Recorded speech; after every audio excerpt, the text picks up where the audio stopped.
नमस्कार दोस्तों, बहुत बहुत स्वागत है आपका इंडिया नाउ में और मैं हूं संदीप पाल।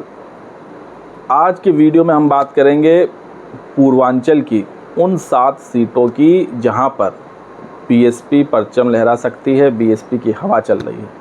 और पिछले चुनाव जो 2019 में हुए थे उसमें भी इन सीटों पर बीएसपी कामयाब रही थी और बीजेपी से ये सीटें छीन ली थी, जो सीटें 2014 में बीजेपी ने जीती थी। तो एक बार फिर से 2024 में इन सीटों पर बीजेपी की टेंशन बढ़ी हुई है और बीजेपी की टेंशन बढ़ाने वाला कोई और नहीं बल्कि बीएसपी सुप्रीमो मायावती की पार्टी बीएसपी है, क्योंकि इन सीटों पर बीएसपी का प्रभुत्व रहा है और जो जातीय समीकरण है और जो आबादी समीकरण है वो भी काफ़ी हद तक बीएसपी के पक्ष में जाते हुए दिख रहे हैं। इस बार बीएसपी ने सबसे ज़्यादा मुस्लिमों को टिकट दिए हैं। करीब पूरे देश में 39 से ज़्यादा प्रत्याशियों को चुनावी मैदान में उतारा है। वहीं बीजेपी ने सिर्फ एक प्रत्याशी को टिकट दिया है जो मुस्लिम है और सपा ने यूपी में करीब 4 प्रत्याशियों को टिकट दिया है जो मुस्लिम है। तो इस तरह जो जातीय और आबादी के हिसाब से व्यू रचना की गई है, बीएसपी ने जो व्यू रचना किया और जो कैंडिडेट उतारे हैं वो एक बार फिर से इस चुनाव में जीत की बयार बहा सकते हैं।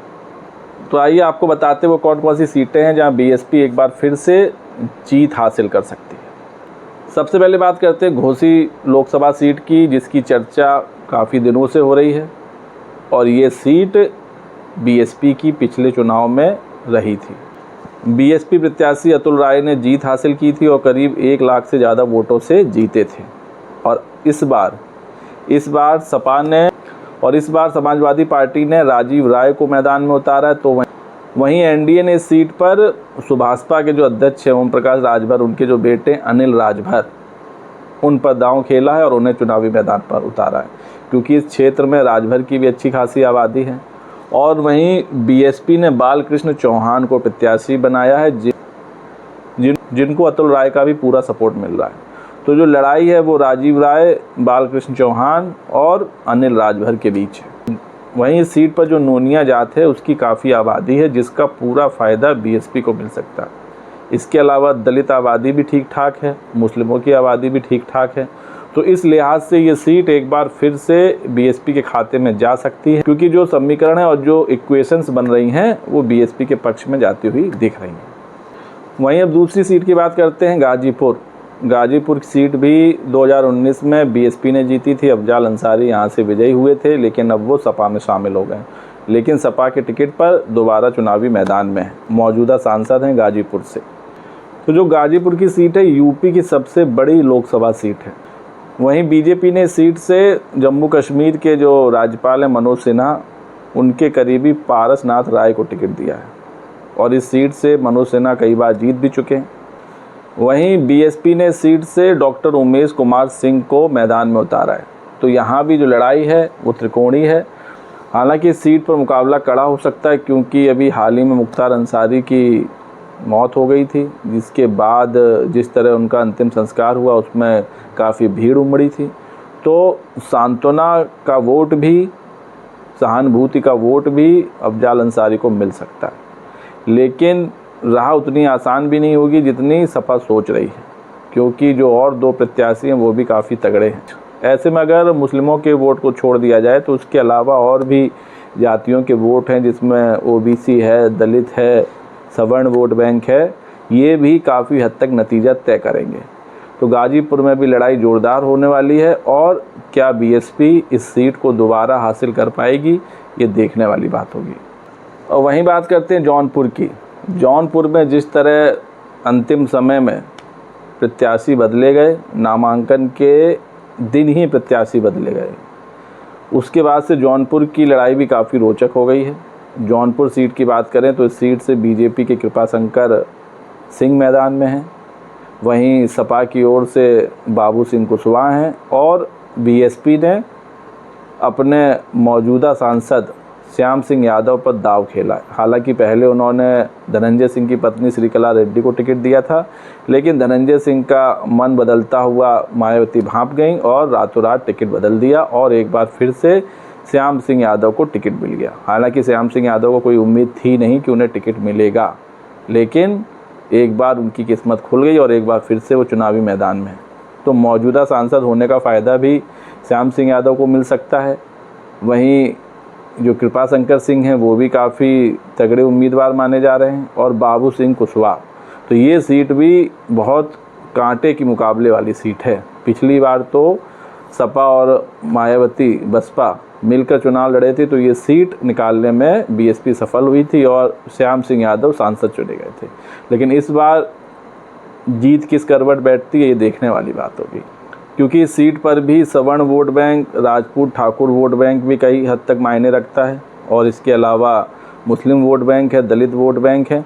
तो ये सब मिलकर जीत का फैसला करेंगे। जिसके पक्ष में ज़्यादा वोट जाएंगे वो विजयी होगा। तो इस सीट को बचाना भी बड़ी चुनौती होगी बीएसपी के सामने। ये वो सब सीटें हैं जिनका मैं जिक्र कर रहा हूँ, ये सब सीटें बीजेपी से बीएसपी ने छीनी थी 2019 में। 2014 तक इन सीटों पर बीजेपी का कब्जा था, जब मोदी लहर थी। अब बात करते हैं लालगंज सीट की। लालगंज जो सीट है, इस पर पिछली बार 2019 में बीएसपी की संगीता आज़ाद जीतने में कामयाब हुई थी, और उन्होंने ये सीट बीजेपी से छीन ली थी। और अब जो संगीता आज़ाद हैं वो पाला बदल कर बीजेपी में चली गई। हालांकि बीजेपी ने उनको टिकट नहीं दिया है, नीलम सोनकर पर दांव खेला है।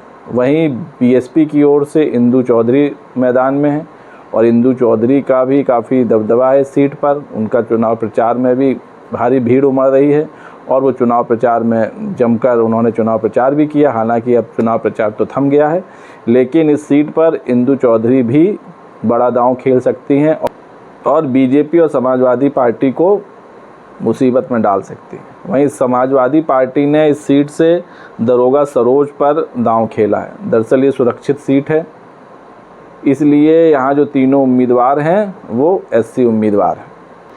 अगर इस सीट की बात करें तो इस सीट पर भी मुस्लिम वोटरों की तादाद अच्छी खासी है। 2.5 लाख मुस्लिम वोटर्स हैं, 2 लाख के करीब यादव वोटर्स हैं, और अति पिछड़े और दलितों का वोट बैंक भी काफ़ी अच्छा है। तो यहाँ लड़ाई बहुत चुनौतीपूर्ण होने वाली है। इंदु चौधरी जीत हासिल कर सकती हैं, हालांकि टक्कर ज़ोरदार है, क्योंकि ये 2019 में बीएसपी ने सीट जीती थी। तो एक इसका भी एक कॉन्फिडेंस रहता है जीत का, जो शायद 2024 में भी जारी रहे, और इंदु चौधरी जीतने में सफल हो सकती हैं। तो अगर बात करें मछली शहर सीट की, तो ये सीट भी कांटे की टक्कर वाली सीट है।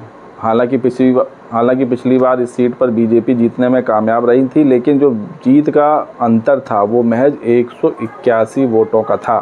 सिर्फ 181 वोटों से बीजेपी प्रत्याशी बीपी सरोज जीतने में कामयाब रही थी। हालांकि इस बार फिर बीजेपी ने उन्हीं पर दांव लगाया और बीपी सरोज को मैदान में उतारा है। वहीं बात करें अगर सपा की, तो सपा ने इस बार 3 बार सांसद रहे तूफानी सरोज की बेटी प्रिया सरोज को चुनावी मैदान में उतारा है। बीएसपी ने इस सीट पर पंजाब कैडर के रिटायर आईएएस अफसर कृपा शंकर सरोज को मैदान में उतारा है, जो अच्छे ब्यूरोक्रेट्स रह चुके हैं, और वो इस बार बीएसपी के प्रत्याशी। तो यहाँ लड़ाई बहुत ज़ोरदार होने वाली है। एक बार फिर से 2019 की तरह 2024 जैसा रण हो सकता है, और बीजेपी की राह आसान नहीं होने वाली इस सीट पर, क्योंकि जब 2019 में बीजेपी की काफ़ी हद तक लहर थी, तब बीपी सरोज को जीतने में पसीने छूट गए थे और बहुत कड़ा मुकाबला हुआ था। तो इस बार जो कैंडिडेट हैं, चाहे सपा के हों चाहे बीएसपी के हों, दिग्गज कैंडिडेट हैं। तो यहाँ भी जो बीएसपी के प्रत्याशी हैं कृपा शंकर सरोज, ये भी जीत का परचम लहरा सकते हैं, क्योंकि ये अच्छे ब्यूरोक्रेट्स रहे हैं और इन्होंने चीज़ों को धरातल पर जाना है, इसलिए इनकी भी चर्चा इस सीट पर काफ़ी हो रही है। वहीं बात करेगा चंदौली लोकसभा सीट की, तो इस सीट पर पिछली बार बीजेपी जीत हासिल करने में कामयाब रही थी, और ये पूर्वांचल की काफ़ी हाई प्रोफाइल सीट है। हालांकि यहाँ भी जो जीत का अंतर था वो बहुत ज़्यादा नहीं था। चंदौली की सीट से डॉक्टर महेंद्र नाथ पांडे महज 13,000 वोटों से जीत पाए थे, और 2014 में उन्होंने इसी सीट से करीब 1.5 लाख वोटों से ज़्यादा जीत दर्ज की थी। तो ये जो अंतर था 2014-2019 में, वो 1.5 लाख से घट के 13,000 पर चला आया। तो इस बार 2024 में तो बहुत ज़ोरदार लड़ाई चल रही है, और जो रिपोर्ट्स मिल रही हैं और जो खबरें निकल कर सामने आ रही वो यही कि इस बार बीजेपी को बड़ी टेंशन मिल सकती है। बीजेपी के लिए मुकाबला आसान नहीं होने वाला है। समाजवादी पार्टी ने इस सीट से वीरेंद्र सिंह को टिकट दिया है, तो वहीं बहुजन समाज पार्टी ने सत्येंद्र कुमार मौर्य को अपना प्रत्याशी बनाया है। दरअसल चंदौली में जो मौर्य आबादी है वो काफ़ी हद तक निर्णायक साबित होती आई है। अच्छी खासी आबादी है चंदौली लोकसभा सीट पर, और ये जो मौर्य आबादी का वोट है वो 2014-2019 में बीजेपी को मिलता रहा है। हालांकि 2019 में काफ़ी गिरावट आई थी, जिसके चलते बहुत करीबी मामला रहा था। तो इस बार अगर ये वोट बैंक बीएसपी की तरफ ट्रांसफ़र होता है तो ये बीएसपी ये सीट आसानी से निकाल सकती है, चंदौली की सीट। वहीं अगर बात करें बलिया लोकसभा सीट की, तो बीजेपी के वीरेंद्र सिंह मस्त महज 15,000 वोटों से ही जीत पाए थे। बहुत ही नज़दीकी मुकाबला था, और यही कारण है कि बीजेपी ने इस बार उन पर भरोसा नहीं जताया है और पूर्व प्रधानमंत्री चंद्रशेखर के बेटे नीरज शेखर को कैंडिडेट बनाया है। तो वहीं सपा के सनातन पांडे और बीएसपी के लल्लन सिंह यादव मैदान में। तो यहाँ भी जो है लड़ाई बहुत कांटे की होने वाली है, क्योंकि पिछली बार बीजेपी के जो प्रत्याशी थे वो महज 15,000 वोटों से जीत पाए थे। तो ये वो सीटें थीं जहां मुकाबला बड़ा कड़ा रहा, जीत का अंतर बहुत कम रहा, और यही वजह है कि पूर्वांचल की इन सीटों को लेकर बीजेपी में टेंशन है। टेंशन इस बात की है कि जो सीटें हारी थी उन पर वापसी करना, और जो बहुत कम वोटों के अंतर से हारी थी उन पर दोबारा जीतना ये आसान होने वाला नहीं है। और जिस तरह बीएसपी ये चुनाव लड़ रही है, अकेले दम पर लड़ रही है, वो भी इस मुकाबले को और कांटेदार बना देगी और टक्कर भरा बना देगी। तो दोस्तों, आपको क्या लगता है कि इन 7 सीटों पर बीएसपी जीत का परचम लहरा पाएगी? अपनी जीती हुई 5 सीटों पर दोबारा जीत पाएगी? ये देखने वाली बात होगी। 4 जून को इस बात का पता चल जाएगा। लेकिन हवा बीएसपी के पक्ष में बह रही है। धरातल पर जिस तरह का समर्थन बीएसपी को मिल रहा है वो भी काबिल तारीफ़ है। तो दोस्तों, आपकी क्या राय है कमेंट करके बताइए। वीडियो पसंद आया हो तो चैनल को लाइक शेयर और सब्सक्राइब करना ना भूलिए। तब तक के लिए नमस्कार।